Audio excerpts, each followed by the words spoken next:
Very warm welcome on YouTube channel of analyst IAS. Recently the Hindu में एक article आया था सस्टेनेबल बिल्डिंग मटेरियल से रिलेटेड। भारत में जितने भी मटेरियल्स यूज होते हैं उसमें से कौन सा मटेरियल यूज करना चाहिए, फ्लाई ऐश या फिर ब्रिक्स है हमारे पास, उसके बाद एसीसी के ब्लॉक्स आते हैं, सीमेंटेड मोनोलिथिक स्ट्रक्चर्स आते हैं। कौन सा आने वाले टाइम के लिए भारत के लिए ज्यादा एफिशिएंट रहेगा, भारत की एनर्जी एफिशिएंसी कंस्ट्रक्शन इंडस्ट्री में हम देखेंगे, कंपैरिजन देखेंगे इन मटेरियल्स के बीच का। आफ्टर दैट हम देखेंगे आगे क्या किया जा सकता है। Then, on the basis of this, we'll be solving our today's prelims and the mains practice question. So let's start with why in news. India में बहुत ज्यादा सर्च देखा जा रहा है, खास करके कंस्ट्रक्शन के मामले में, जहां 3 लाख से ज्यादा बिल्डिंग्स पर एनम या हर साल यहां पे बनाई जाती हैं।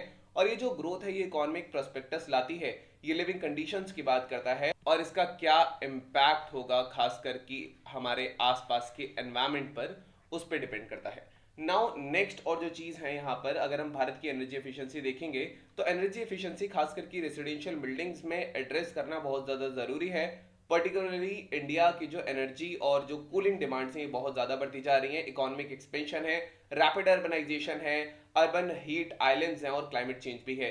इनिशिएटिव्स जैसे कि एक इनिशिएटिव है जिसको बोला जाता है eco Niwas Samhita, and then there is residential energy conservation building code. ये कुछ पॉजिटिव स्टेप्स हैं इस डायरेक्शन में। जो इको निवास संहिता है ये कॉन्सेप्ट देता है रेसिडेंशियल एनवेलप ट्रांसमिटेंस वैल्यू का, विच इज RETV।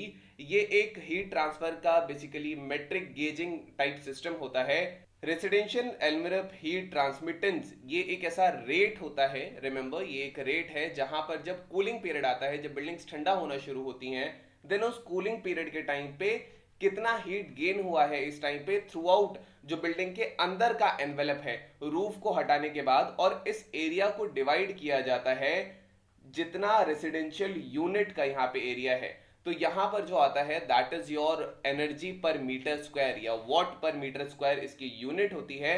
जितना ज्यादा इसकी वैल्यू होती है उतना ज्यादा कूलर इंडोर एनवायरमेंट्स होते हैं, एनर्जी कंजम्पशन उतना ही कम होता है उनको मिटिगेट करने के लिए।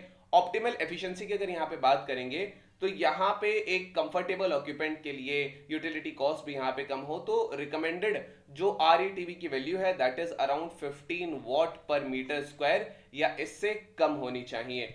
मटेरियल्स कौन कौन से ऑप्टिमल है, किन मटेरियल्स का यहाँ पे इस्तेमाल किया जाता है, अगर हम मटेरियल्स की यहाँ पे बात करेंगे, वार्मर क्लाइमेट्स में 4 इंडियन सिटीज में सर्वे हुआ और यहां देखा गया कि जो ऑटोक्लेव्ड एरेटेड कंक्रीट ब्लॉक्स होते हैं, रेड ब्रिक्स, फ्लाई ऐश और मोनोलिथिक कंक्रीट या फिर जिसको मीवान स्ट्रक्चर भी कहा जाता है, ये बेसिकली प्रॉपर बिल्डिंग मटेरियल्स हैं जो भारत में यूज होते हैं। जिसमें अगर हम सबसे पहला देखेंगे तो that is we have are autoclaved aerated concrete blocks. ACC blocks, AAC blocks जो होते हैं ये कंक्रीट के बने होते हैं एंड ये एयर पॉकेट्स, इसमें इस टाइप के छोटे छोटे क्लोज्ड एयर पॉकेट्स होते हैं और 1/5 वेट होता है इनका उस कंक्रीट के मुकाबले। अगर इतना ही मोटा एक स्लैब होता तो ACC blocks load bearing structures, लगभग 3 स्टोरीज तक के स्ट्रक्चर्स को ये बियर कर सकते हैं। इनका थर्मल मास बहुत कम होता है, बहुत अच्छे थर्मल इंसुलेशन होते हैं, आसानी से वर्क किया जा सकता है, इजीली ये डैमेज भी हो सकता है, इनको तोड़ा भी जा सकता है। स्पेसिफिक कंस्ट्रक्शन टेक्निक्स में इनका इस्तेमाल होता है। AAC एक्सटर्नली ये कोटेड होते हैं एक वेपर परमिएबल या वाटर रेजिस्टेंट फिनिश से, तो ये खास करके ये कंपैटिबल हैं काफी ज्यादा। Then we have fly ash. Fly ash एक बाय प्रोडक्ट होता है बेसिकली जो कोल के कंबशन के बाद यहाँ पे हमें मिलता है।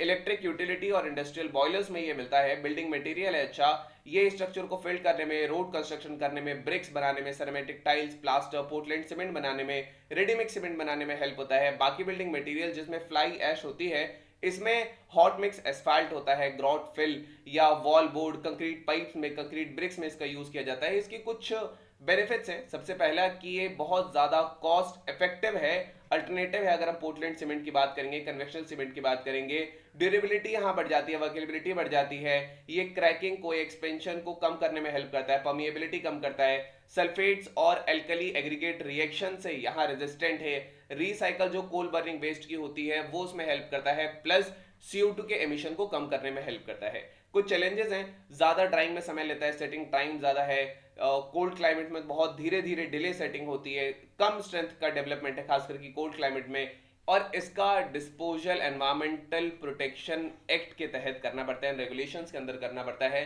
Then we have monolithic structures, या इसको मीवान टेक्नोलॉजी भी कहा जाता है। मीवान शटरिंग एक फास्ट पेस कंस्ट्रक्शन टेक्नोलॉजी है जो स्ट्रेंथ देती है, ड्यूरेबिलिटी देती है, और इसमें एल्यूमिनियम का ऐसा फ्रेमवर्क सिस्टम होता है जिसके अंदर सीधा सीधा कंक्रीट जो है वो डाल दी जाती है लिक्विड फॉर्म में। मीवान टेक्नोलॉजी कंस्ट्रक्शन टाइम कम लेती है, लगभग हाफ लेती है कन्वेंशनल प्रैक्टिसेस से। ये जो स्किल्ड लेबर है उसको मिनिमाइज कर देती है कंप्लीटली। ये लेबर इंटेंसिव एक्टिविटीज को एलिमिनेट करता है, जैसे मैसनरी या रेंडरिंग में वर्क हो। और ये स्ट्रक्चरल फ्रंट पे अगर हम बात करेंगे तो ज्यादा सेस्मिक रेजिस्टेंस, ज्यादा ड्यूरेबल और लेस नंबर ऑफ जॉइंट्स होते हैं इस बिल्डिंग में। लीकेजेस देयरफॉर कम होती है, मिनिमम मेंटेनेंस इनको जरूरत होती है। अगर हम इन मटेरियल्स का आपस में कंपेयर करते हैं तो सबसे पहला जो मोनोलिथिक कंक्रीट आता है, ये हाई राइज बिल्डिंग्स में यूज होता है। स्पीड ज्यादा है, स्ट्रेंथ ज्यादा है, क्वालिटी ज्यादा है, स्केलेबिलिटी ज्यादा है।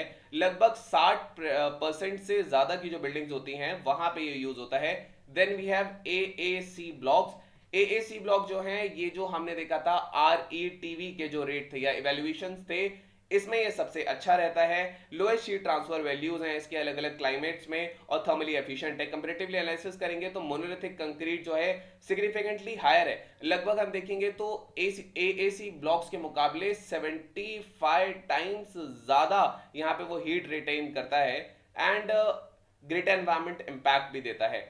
देन रेड ब्रिक्स जो हैं, जिनको कन्वेंशनली यूज यहाँ पे भारत में किया जाता है, ये ज्यादातर कंस्ट्रक्शन टाइम में यूज होती है। मॉडरेट इनकी एनर्जी होती है, रिसोर्स डिप्लीशन और वेस्ट थोड़ा ज्यादा है। Mivan technology on the other hand ये फास्टेस्ट कंस्ट्रक्शन में हेल्प करता है टॉलर बिल्डिंग्स में। डिस्पाइट एनवायरमेंटल सस्टेनेबिलिटी कंसर्न्स है यहाँ पर जो हर एक मटेरियल के साथ रिलेटेड हैं, लेकिन यहाँ पे एएसी ब्लॉक्स जो हैं ये एक प्रेफरेबल ऑप्शन हो सकते हैं उभरते भारत के लिए। ये एफिशिएंट बैलेंस दिखाते हैं लो एम्बॉडी एनर्जी में, प्लस एफिशिएंट कंस्ट्रक्शन टाइम भी है, ज्यादा एनवायरमेंटल फ्रेंडली हो जाते हैं compare to the red bricks या मोनोलिथिक कंक्रीट।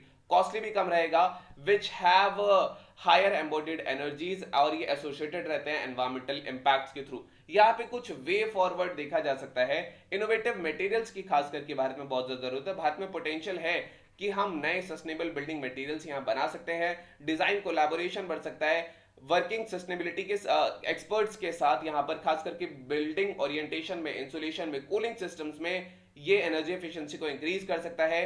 क्विक कंस्ट्रक्शन है मान लीजिए मेवान टेक्नोलॉजी का, लेकिन यहाँ हाई कार्बन या थर्मल इनएफिशिएंसीज हैं, ये बात भी ध्यान में रखनी चाहिए। मार्केट को एक cost effective, durable, fire resistant material चाहिए जो बेटर थर्मल परफॉर्मेंस दे, क्योंकि आने वाले टाइम में भारत में जो अर्बन सिटीज हैं वो फ्लडेड हो जाएंगी। Next we have today's prelims critical question. The question says which of the following statements is are correct regarding sustainable building materials in India? Autoclaved aerated concrete blocks provide good thermal insulation and are suitable for load bearing structures up to 3 stories.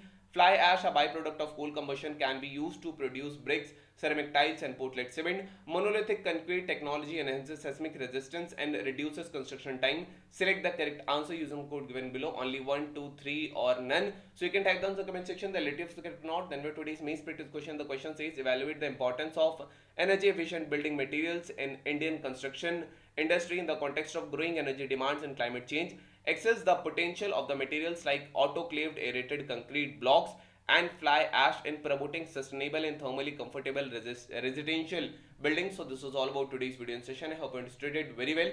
Thank you, have a nice day and stay tuned with Analyst IAS for your better preparation.